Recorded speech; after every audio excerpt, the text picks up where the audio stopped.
Lacey Elizabeth Johnson. You'd never suspect that this fresh-faced California girl is the same woman LA sheriff's detectives say scammed nearly $500,000 out of innocent victims across the country. In her mind, I don't believe she's done anything wrong. Detectives claim Lacey is the consummate con artist. She's accused of setting up scams and collecting money from California to Texas. In Colorado Springs, detectives claim she set up a fake charity called Care Package Bears, which reportedly sent supplies to U.S. soldiers serving overseas. In one alleged scam, Lacey claimed her dad died of a heart attack and she was destitute. Then detectives claimed the accused serial scammer even faked cancer, pleading for money so she could get an experimental treatment in Tijuana. She disguised herself as a victim herself, and people out of the goodness of heart should help her, and she's entitled to that help. Detectives say Lacey not only stole this guy's heart, but a lot of his money. Her ex-fiancé claims she used his name and social security number to open 3 credit cards without his knowledge and put him over $40,000 in debt. Had you ever applied for a Citibank credit card? Never. How about a Discover card? Never. And a Chase credit card? Never. There's Lacey in court refusing to make eye contact with her former lover, looking like the picture of sweetness with her hair in a ponytail and wearing a preppy pink shirt. Lacey comes across very nice, Miss Innocent, has no idea what this is about, and she's shocked and awe that Clinton would even file the report.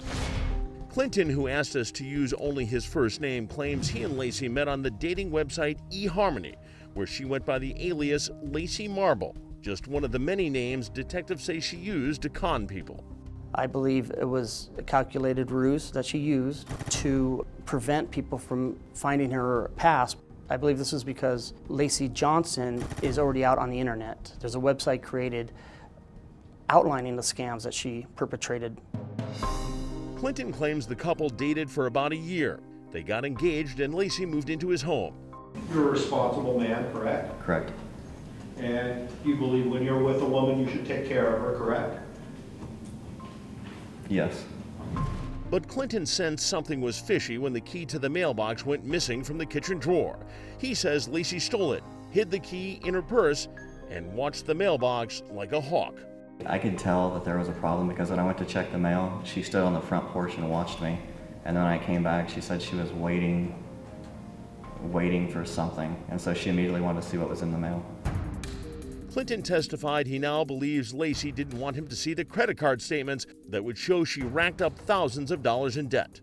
But Lacey's defense paints a whole different picture. It's clear from my hearing of the evidence that all of a sudden he wasn't in love and wanted to get rid of Ms. Johnson and saw it as an opportunity to get $42,000 of debt out of his hair. The truth is they were fiancés. They were set to be married. Therefore, any of the debt would have been community debt anyway. Clinton claims he knew Lacey was up to no good the day he got a call from a private investigator. What did this person tell you? That she wasn't who she said she was. The investigator urged Clinton to check out this website created by victims of Lacey's alleged scams. Clinton testifies that's when her cover was blown. What did you see? There was a long list of basic information that she had been accused of. Did you see a photograph of anyone on the website? Yes. And of whom was that photograph? It was of Lacey. Clinton claims he was crushed to find out his fiancée was actually accused of being a shady shyster. I think she spends time with people, targets them, and grooms them, and to get to what she eventually wants, which is money. Lacey Johnson has 9 felony counts filed against her in various courts and pleaded not guilty to all of those charges. She's not been convicted of any crime and is currently out on $117,000 bail.